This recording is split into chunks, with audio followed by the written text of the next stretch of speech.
السلام علیکم ورحمۃ اللہ وبرکاتہ۔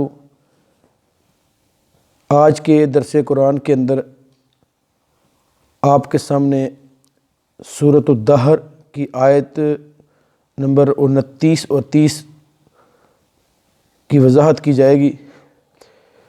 اللہ تعالیٰ سے دعا کریں اللہ تعالیٰ مجھے حق اور سچ بیان کرنے کی توفیق عطا فرما دے۔ اللہ رب العالمین ان آیات میں فرماتے ہیں وَمَا تَشَاءُونَ إِلَّا أَن يَشَاءَ اللَّهُ، وَمَا تَشَاءُونَ، اور نہیں تم چاہتے مگر وہی جو چاہتا ہے اللہ رب العالمین۔ ان اللہ، بے شک اللہ تعالیٰ، کان علیمًا حکیمًا، بے شک اللہ تعالیٰ ہر چیز کو جاننے والا اور حکمت والا ہے۔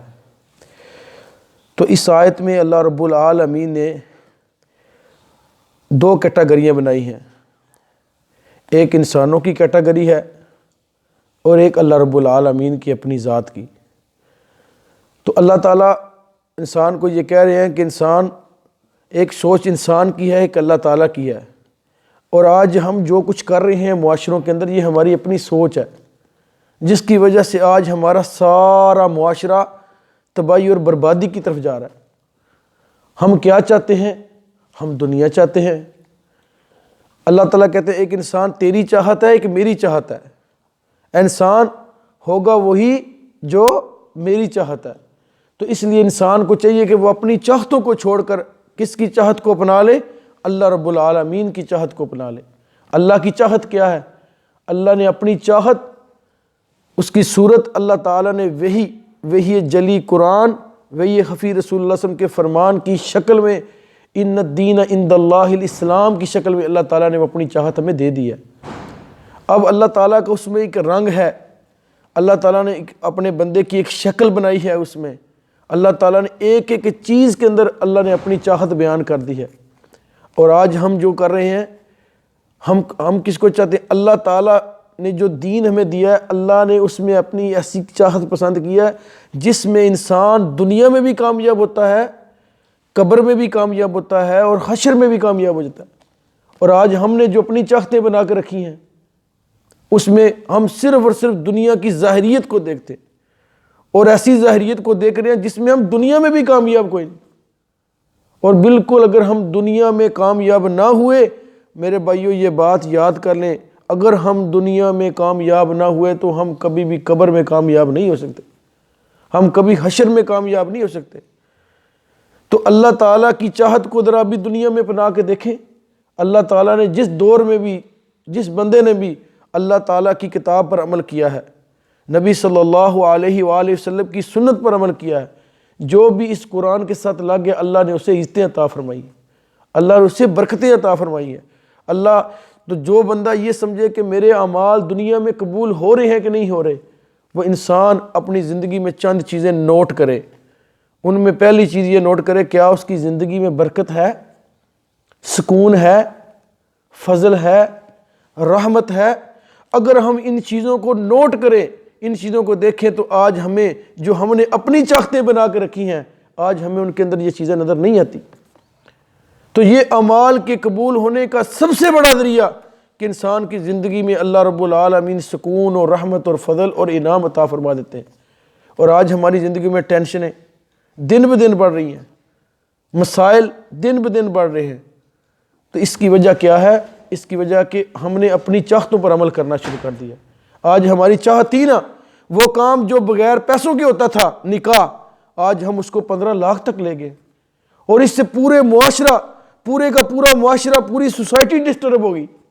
مہنگائی کا طوفان، صرف ایک سنت کو دیکھ لیں، اس ایک سنت کو چھوڑنے کی وجہ سے آج ہم پورا کے پورے مہنگائی کے اندر چلیں گے۔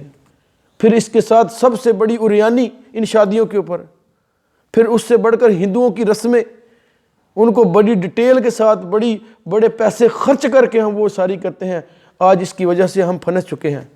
تو اللہ رب العالمین کی جو چاہت ہے، اس چاہت میں اللہ تعالیٰ نے انسانیت کے کندھے سے سارے بوجھ اتار دیے ہیں۔ دیکھ لیجئے شریعت کے سارے اعمال اٹھا کے دیکھ لیجئے، نماز کھڑے ہو کے نہیں، بیٹھ کے نہیں، لیٹ کے پڑھ لیں۔ پیسے نہیں ہیں آپ کے پاس، آپ پر حج نہیں ہے، پیسے نہیں ہیں آپ کے پاس، آپ پر زکوٰۃ نہیں ہے، جسم میں طاقت نہیں ہے، آپ پر روزے نہیں ہیں، ایک جگہ پہ بھی اگر کھانا حاضر ہو گیا ہے، اللہ کی چاہت یہ ہے کہ ایک طرف قد قامت الصلاۃ، قد قامت الصلاۃ، نماز کھڑی ہو گئی ہے۔ اب اللہ کی کیا چاہت ہے؟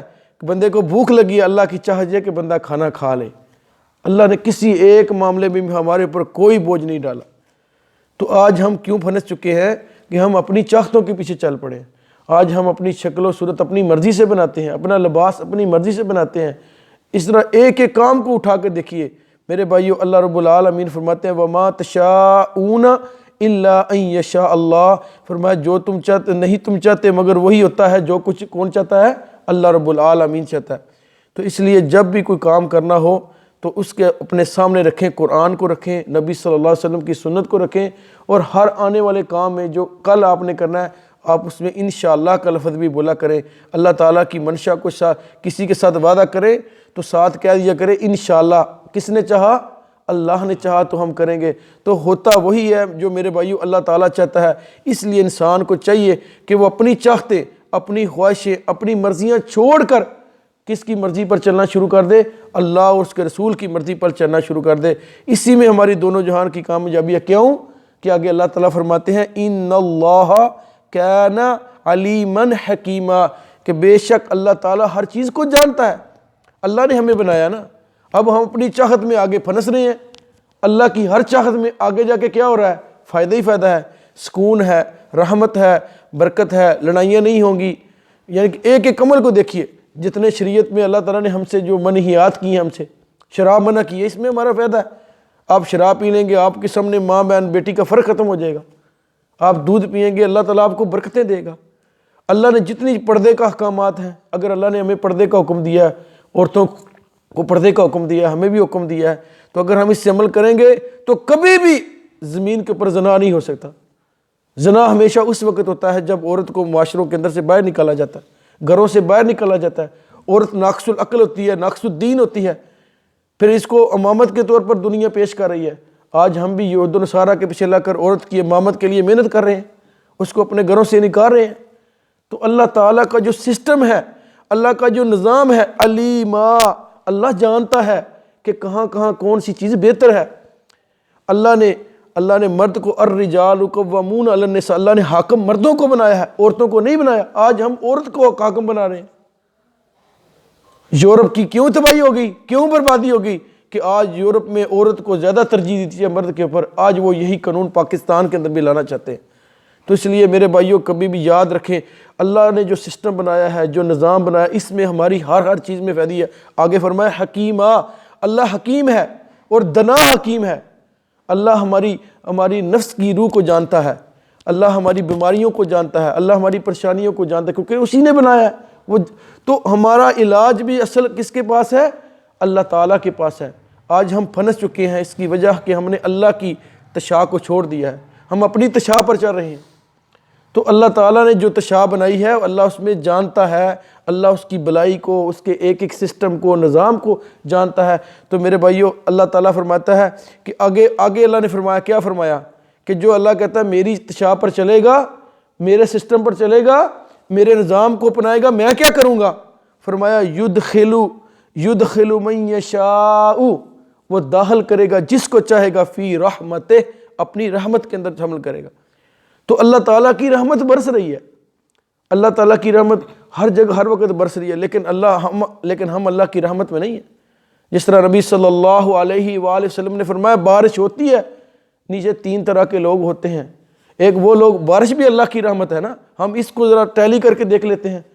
کیا فرمایا کہ جب بارش ہوتی ہے تو 3 طرح کی زمین نیچے بن جاتی ہے۔ ایک زمین وہ کہ اس کے اندر بارش گرتی ہے، اس کو فوراً فائدہ ہوتا ہے، کھیتی لہلہا اٹھتی ہے، سبزہ اگتا ہے، اناج اگتے ہیں۔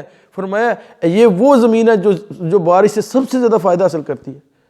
اور دوسری وہ زمین کہ جس کے اندر کھیتی تو نہیں اگتی لیکن اس میں گڑھے ہوتے ہیں، اس کے اندر پانی کھڑا ہو جاتا ہے، اس زمین کو تو فائدہ نہیں ہوتا لیکن دوسرے لوگ اس سے فائدہ اٹھا لیتے ہیں، جانور وہاں سے پانی پی لیتے ہیں، چلو اس کو نہیں فائدہ ہوا، اس زمین سے دوسرے لوگوں نے فائدہ اٹھا لیا۔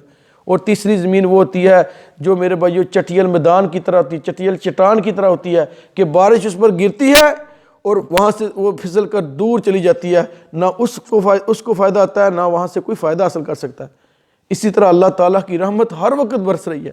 اللہ نے اپنے عرش کے اوپر ان رحمتی قد غلبت علی غضبی، اللہ نے اپنے عرش کے اوپر رحمت لکھ کے رکھا ہوا ہے، اور اسی رحمت میں سے اللہ رب العالمین نے وما ارسلناک الا رحمت للعالمین، اللہ نے نبی صلی اللہ علیہ وسلم کو بھی دنیا جہان کے اندر رحمت بنا کر بھیجا ہے، اور نبی صلی اللہ علیہ وسلم اس وقت بھی رحمت ہے، اور اس کا ذریعہ کوئی بڑا نہیں رکھا اللہ نے، نبی صلی اللہ علیہ وسلم کی ذات کو نہیں رکھا، نبی صلی اللہ علیہ وسلم کی چھوٹی سی ادنا سنت کو رکھا کہ اگر ہم سنت کو اپنائیں گے، نبی صلی اللہ علیہ وسلم کے طریقے کو اپنائیں گے، اللہ کی قسم اٹھا کر بات کرتا ہوں، اللہ تعالیٰ ہمیں اپنی رحمتوں سے نوازنا شروع کر دیں گے۔ اللہ نے اپنی رحمت میں شامل کرنے کا ذریعہ کیا رکھا؟ نبی صلی اللہ علیہ وسلم کی سنت کو رکھا۔ اب مجھے یہ بتائیں کس کام میں رسول اللہ علیہ وسلم کی سنت نہیں ہے؟ سونے کی سنت نہیں ہے، جاگنے کی سنت نہیں ہے، سونے کی دعا، جاگنے کی، لباس پہننے کی، آئینہ دیکھنے کی، دودھ پینے کی۔ ابھی دیکھ لیں صبح کی نماز، صبح اٹھنے سے لے کر مسجد میں آنے تک کتنی سنتے ہیں؟ کیا ہم نے اٹھ کے دعا پڑھی ہے؟ بستر سے اٹھنے کی دعا پڑھی ہے؟ کیا واش روم جانے کی، واش روم سے نکلنے کی، کیا لباس پہننے کی، گھر سے نکلنے کی، مسجد میں داخل ہونے کی کتنی دعائیں ہیں؟ تو اللہ تعالیٰ جسے اپنی رحمت میں شامل کرتا ہے، اللہ اسے توفیق عطا فرماتا ہے۔ کب؟ جب بندے کے اعمال قبول ہو جاتے ہیں، جب بندے کی نیت صحیح ہو جاتی ہے، جب بندہ اخلاص کے اندر آتا ہے، جب بندہ، سب سے بڑی بات اس آیت کے لحاظ سے، جب بندہ اللہ کی تشاء پر چلنا شروع کر دیتا ہے، جب بندہ اللہ کے نقش قدم پر، پھر اللہ اس کو صراط مستقیم پر کھڑا کرتا ہے۔ اللہ اس کی زبان سے بھی اپنی مرضی نکالتے ہیں، اس کے ہاتھوں سے بھی، اس کے پیروں سے بھی۔ میں اکثر آپ کو کہتا ہوں اصل زنا دل کا زنا ہوتا ہے، اصل زنا آنکھوں کا زنا ہوتا ہے۔ فرمایا شرمگاہ تو اس کی تصدیق کرتی ہے۔ تو جو اللہ جس کو اپنے صراط مستقیم پر کھڑا کرتے ہیں، اللہ سب سے پہلے اس کے اندر سے دل کا زنا ختم کرتے ہیں، اس کے دماغ کا زنا ختم کر دیتے ہیں، اس کی آنکھوں کا زنا، شرمگاہ کا زنا تو ہو ہی نہیں سکتا۔ تو یہ کب ہوتا ہے؟ جب بندہ اللہ کی تشاء پر چلتا ہے، اور پھر اللہ ایسے بندے کو اپنی رحمت میں داخل کر لیتا ہے۔ یدخل من یشاء فی رحمتہ، اللہ ایسے بندے کو اپنی رحمت میں شامل کر لیتا ہے۔ تو میرے بھائیو آگے فرمایا، یہ تو ہو گیا اللہ کے ہاں دو کیٹیگریاں ہیں، ایک اللہ کی رحمت والے لوگ، اور دوسرے کون سے لوگ ہیں؟ فرمایا والظالمین، اور دوسرے ظالم لوگ ہیں، اور ظالم ہیں اعد لہم، اللہ نے ان کے لیے تیار کر کے رکھا ہے عذابا علیما، اللہ نے ان کے لیے دردناک عذاب تیار کر کے رکھا ہے۔ تو میرے بھائیو ہم دنیا میں ظلم کر رہے ہیں، دنیا میں ہم اللہ کی تشاء کو چھوڑ کر، تو میرے بھائیو ہمیں دیکھنا یہ ہے کہ کہیں ہم ظالمین میں سے تو نہیں ہیں۔ اور ظلم کا سب سے بڑا اللہ نے کہا ان الشرک لظلم عظیم، اللہ نے شرک کو ظلم کیوں کہا؟ اس لیے کہا ظلم کہ حق اللہ کا تھا، ہم دے کسی اور کو رہے۔ تو یہ سنت کے ساتھ بھی ظلم ہے کہ ہم سنت کو چھوڑ کر ہم نفس کے پیچھے چلتے رہیں، یہودیوں کے ساتھ پیچھے چلتے رہیں، برادری کے پیچھے، قوم کے پیچھے، اپنی خواہشات کے پیچھے ڈوبے رہیں، یہ بھی بہت بڑا ظلم ہے سنت کے ساتھ میرے بھائیوں۔ تو ایسے ظالم کہ جو اللہ اور اس کے رسول کی ہر وقت نافرمانی کرتے رہتے ہیں، اللہ نے بھائیو ان کے لیے دردناک عذاب تیار کر کے رکھا ہے۔ تو اللہ تعالیٰ سے دعا ہے اللہ ہمیں حق بات کو سیکھ کر، سمجھ کر، پڑھ کر عمل کرنے کی توفیق عطا فرما دے۔ تو میرے بھائیو ہمیں چاہیے کہ ہم اللہ کی تشاء کو حاصل کریں، رسول اللہ صلی اللہ علیہ وسلم کی سنت کو حاصل کریں، اسی میں ہماری کامیابی ہے۔ اللہ سے دعا ہے حق بات کو سمجھ کر عمل کرنے کی توفیق عطا فرما دے۔